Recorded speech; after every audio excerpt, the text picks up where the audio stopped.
Okay, where's life at, Paulie boy? Well, life is at part 2 of my sort of breakdown, if you want to call it that, of Graham Ellwood and Jimmy Dore's debate about the vaccine mandates that they had just before Christmas. So I've done part 1, 20 minutes long, so I decided to break it up into a little smaller chunks, and then we can get it done better like that. Upload speed will be better, blah blah blah, etc. Just a disclaimer again, as I did in the other video, I'm not all fancy pants with the YouTube. I'm literally recording this on my phone, propped up against the laptop, where I have the debate sort of stopping and starting in the background with subtitles to see if I can refresh my memory. I've also got some notes, so you know, I've done the best I can without being, having voluminous notes and notes and notes. And I don't have the technological capability to have the debate running and then pause it and show you which bit is which, and you're just gonna have to watch it and go along like that. So I'm up to 12 minutes 30 in the debate, and Jimmy and Graham are discussing mandates, which I touched on briefly at the end of the last video. Graham has just told Jimmy that it's his opinion why he thinks that a mandate for green energy is different to a mandate for a vaccine. Right now, that to me, that is not an opinion, right? It's a fact. It's a fact that a mandate to mandate green energy, to take somebody from a fossil fuel job and put them into a green energy job, that's factual, right? That happens in reality, and that's a fact that happens. It's also a fact that if you're gonna tell everybody to get, this vaccine, then that's a totally different mandate, right? Some people are going to get injured by it, etc, etc, etc. So when he says that's your opinion, it's not an opinion, it's factually provable in real life, that these mandates, the comparison that they're making, are very, very different, right? So it doesn't hold water really, a little bit weak, and you can, sort of dismiss it straight away, because once you look into what the mandates involve, they're very different. All right, this is obvious, right? What am I up to? 12:30 my notes. The left is the greater good, right? So Graham brings this point up, saying that, and this is one of his key points, that the left should be the greater good, right? Where they do for everybody and not sort of be so, insular, not so self. They want it to be, inclusive of everybody.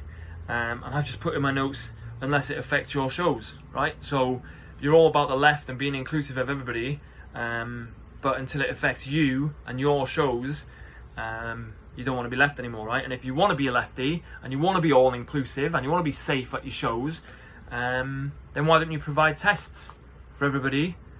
Don't mandate that they all get vaccinated. Provide tests for everybody, right? Because if you want to be at the left, you want to be all inclusive, you want everybody to come to your shows and be safe, and you're worried about everybody and not just you, then out of your own pocket, why don't you provide tests for everybody? Because you're from the left, right? You're all including everybody. But I don't think he's going to do that, because it costs too much money, right? So it's the left when it suits you, and when it's going to come out of your pocket, don't want to be the left anymore. So there you go. So I've got it running again. My next note here is at 12:40 in the debate, which is coming up now. Oh yeah, it's a very interesting point where Graham asks himself a question. He says, "Is Big Pharma corrupt?" And then he answers it. He says, "Absolutely." But then this is what I mean. And then he trusts Big Pharma to jab everybody with this jab. Like, you just said, "Is Big Pharma corrupt?" Then you answered your own question by saying, "Absolutely." Okay, tick, brilliant. Like, we all know that. But then you come on this show arguing for everybody to take a Big Pharma procedure that is going to injure some people. You can't have it both ways. You can't say, "Oh, is it corrupt?" Yes, but but listen to them and do what they're saying. Like, what? Like, are you mad? So most of the science is pretty sound. This sort of language to me is not good enough, right? It's too weak, right? Something that's pretty sound. If you went skydiving with somebody and somebody gave you a parachute and said, trust this parachute, it's pretty sound, you'd be like, hold on a minute, mate, I want the tested one, right? I want the tested one that we know it's been used over and over again, it's never failed, it had all its bits replaced, strings and this and cord and fabric. You wouldn't just trust somebody who said, oh, it's pretty sound, go and try it, right? Nah, I'm not having it. And he says, just before this, he says he's not a doctor or a scientist, right? So, there you go, right? So, but just trust Big Pharma. Okay, whatever. I'll keep it rolling, see where we're up to. Yeah, he's now saying he's not qualified to say, he's not a doctor. But see, these people who are getting banned from Twitter, Robert Malone, they are doctors, right? They know what they're on about. So, tough one. So I've got 1307 now. What's this? I wouldn't have had to cancel my tour. Yeah, okay. Again, this is one of these points that again just doesn't hold water, right? He's got to cancel his tour. So basically, earlier on he was about the left and all inclusive, but now he's got to cancel his tour. So he needs to get everybody vaccinated so he doesn't have to cancel his tour. Sorry, I'm not taking a mandated vaccine just so you can have your tour, which at the very start of the discussion, by the way, you told people that you said on this debate that you wanted to have a third choice where you told people who were not vaccinated not to come at all. So here we go, he's moaning about cancelling his tour, but he's not prepared to either be the true left and test everybody and we're all in this together, and if you test everybody and then they come up positive at your show, they understand, right? Can't come to my show, see you later. There you go. Let everybody in. If they're negative, you let everybody in, you have a show, off you go. But that would cost him money, right? So doesn't want to do it. I've also got here, make a note about the worth of comedy. Now this, to me, I know it's Graham's livelihood, right? And he's a comedian and Jimmy Dore's a comedian and the whole bit, right? But what gets me with this is the worth of comedy. You're not building a bridge, or you're not helping somebody. You're not, designing a new dialysis machine. It's just comedy. You're just getting on stage and making people laugh. Which, yeah, okay, we all need that in our lives. Like, we all need that at the moment in our lives. But for you not to have a show, so what? Go and be a plumber. Go and build hospitals. He says he's a volunteer for the Red Cross or whatever. All right, go and volunteer your time making beds for people who are, sick with COVID, sick with whatever. Go and help them, right? The worth of his comedy doesn't produce anything in the material world. You just go there, you laugh for a bit, okay, it's a good time and a good buzz, but you're not making anything. There's nothing physical that comes out of it.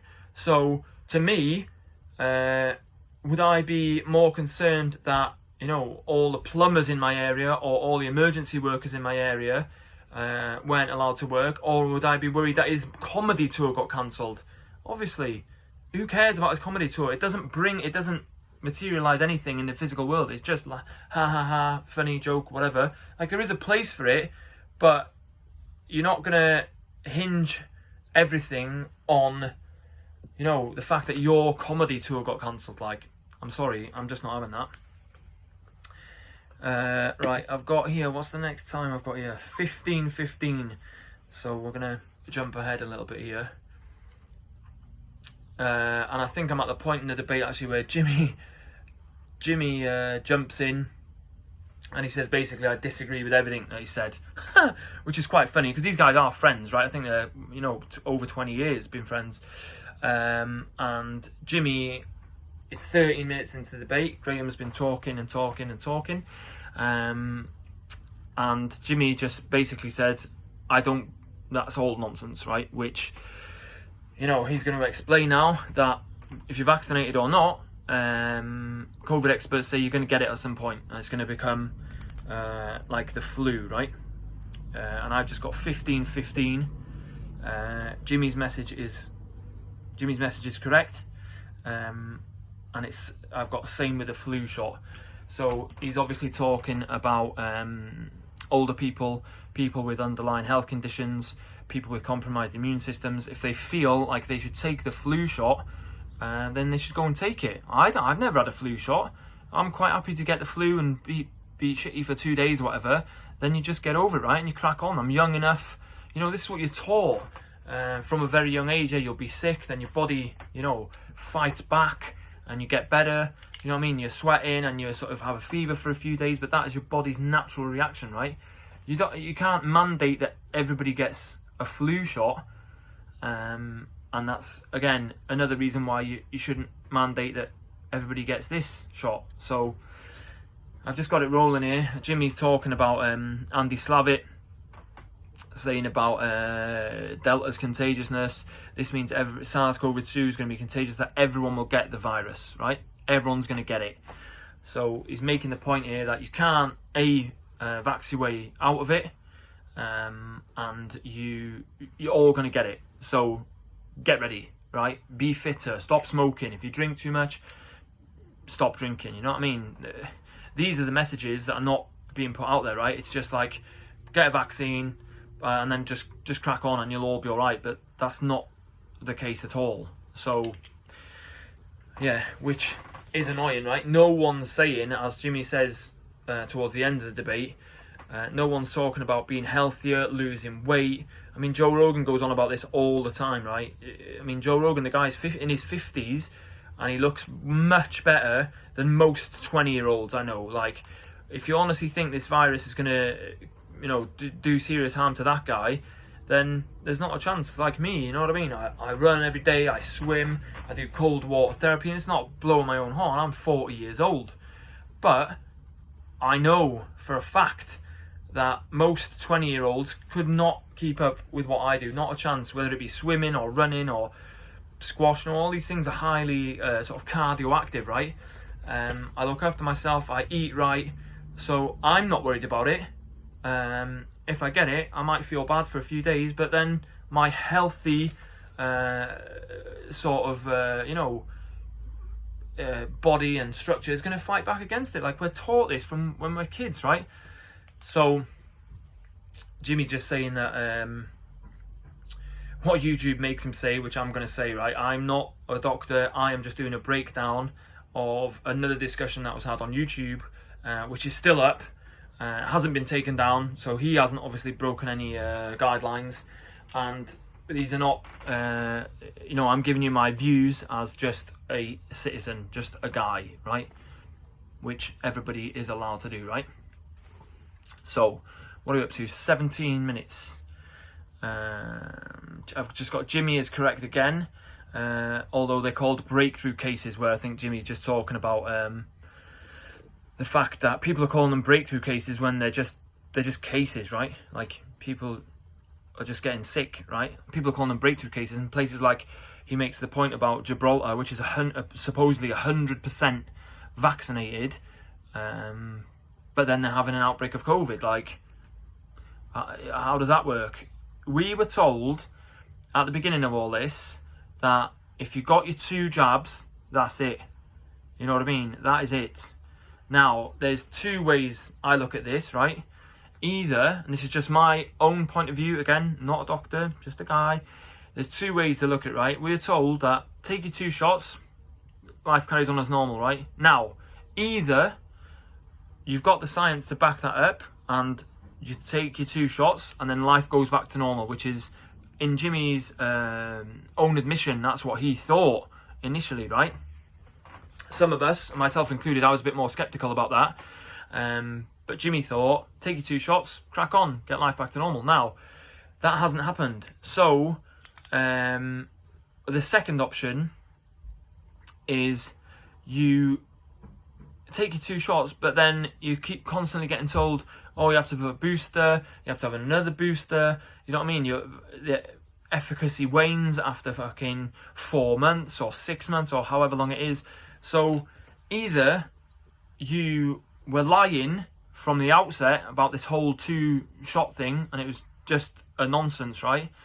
Or you're just totally winging it, which is even scarier. If you're telling people to take a medical procedure that they can never get out of their body and you're just winging it and collecting data as you go, but telling people to put things in their body, you can't have a recall. This isn't like car safety devices like airbags that fire accidentally. You can recall all the cars back and change all the airbags out of it. This is in people's bodies now. You can't recall their bodies and somehow get this out if you're winging it on the fly and then, it's not working, or in 10 years time they have, some sort of adverse reaction, or like many young people, footballers, strangely enough, are getting heart conditions, myocarditis and pericarditis and stuff like that. I mean, John Campbell's got a very good interview with a gentleman called Kyle, a young mountain biker who, I feel for him because from what I understand from his interview, he was in the same boat as Jimmy, right? He wanted to travel, do his mountain biking, get back to a normal life. So he took his 2 shots, and if you watch his interview, Dr. John Campbell interviews him for an hour or so. The guy, at the moment, he's still damaged. Might be permanent, might not. He's trying all these different things, and you can't help but feel for him. So you can't just recall him and say, oh, listen, this has adversely affected you. Let's just swap it out like we do a car airbag. That's not happened. Like, you're just winging it. So that's my thought on that, right? Right, where are we up to now? 17:30. I'm just going to pause it on my laptop because I've skipped past something here. At 18:40, Graham says, vaccinate the world. And I've just put what in big capitals, and really, like, that. How are you going to do that? Are you going to force it on people? Like, you can't vaccinate the world. Like, that's just crazy. Some people, no matter how much, they're propagandized or whatever, some people are not going to want it. So that's unachievable to me. That's just crazy. Right, I'm up to 20:44. I'm up to 19 minutes on my notes. I've just put not true at 19 minutes. Same viral load as the first 7 days. He's not watched anything that's been put out there. Well, maybe you should, before trying to vaccinate everyone, which you said 20 seconds ago that you wanted to do, right? He wants to vaccinate the world, which, again, is nuts. You got the same viral loads. Jimmy has explained this before. And then Graham admits, he's not watched anything that's been put out there. And I just wrote, well, maybe you should before trying to vaccinate everyone. You can't. This is what I mean. This is why Graham's debate is so weak. He's making these off-the-cuff comments, followed by a comment which totally destroys his previous comment. So he says vaccinate the world. 20 seconds later, he's saying, I haven't really looked at anything that's been put out there. So, I mean, don't do it then. Don't put these fucking suggestions out there if you haven't looked at anything that's been put out there. It's crazy. 19 minutes. He says 90% of COVID patients are unvaxxed. He doesn't give any evidence for this. He does have the ability, as we see throughout this interview, to call up data and screenshots and stuff behind him. I, like I said, don't. I'm just doing this in my van, on my phone. So if you're going to make claims like that, I would be bringing up, something behind me on my sort of CGI screen, which he doesn't do. 2035. I've just got build more hospitals. I don't know what was said here. 2035. That's why I'm mad at the anti-vaccine left, because I thought we were all in this together. Here's this thing about being all in this together. Although I just heard of a healthy person. Graham says that a healthy person in his class is in great shape. This is just an anecdotal tale to me. It doesn't provide any evidence for this. Has he got any of this guy's tweets? If the guy's dead, then shows his obituary, as sad as it is, but that'd be evidence of his death, right? So let's have that. 2035. 21, okay, whatever. At 2035, I've got build more hospitals, and I've just put Dubai, use Dubai as an example, right? So this, getting back to this hospital thing, which is, again, one of Graham's main points. He keeps saying, oh, there's no beds, there's no beds, there's no beds. If you can build an entire city like Dubai in a desert, right, I think in 40 years, right, complete with like a monorail track, like I've been there, the place is fantastic. Amazing skyscrapers, everything, 40 years. You're telling me you can't build a couple of hospitals to help out with this pandemic in all these Western countries? You can't mobilize people to do that, but you can build, you can build a city in a desert, no infrastructure, literally a desert, baking heat, all these adverse things against you in building this, and you can build the world's tallest building, but you can't get some hospitals ready on the fly. Like, come on now. There you go, right? Oh yeah, 2056. This is the last bit of this video. He's made the point about the person from his yoga class who got seriously ill or whatever, right? But we don't know that. At the beginning of the debate, he makes a point about not knowing this Brooke, not knowing her medical history, right? Now he's making an anecdotal example about his friend from the yoga class, and we don't know his medical history either. You can use his arguments against him against Graham himself. That's why I think they're so weak, right? 20 minutes into the debate, he's already sort of twisting himself in knots, saying, oh yeah, the yoga class guy was fit, healthy, and he's died. Well, you don't know that he might have had an underlying health condition. You don't know, he might have had a lung problem. He might have had something, from birth that compromised his body. It's exactly the same as this Brooke on Twitter. You don't know her medical history. You don't know his medical history. You're not a doctor. So, again, very weak. So, that's the second page of my notes done. And I'm going to end this one there. It's another 20-minute video. I'm going to end this one there, and then I will go on to the third page of notes in a new video. So join me for the third part, guys.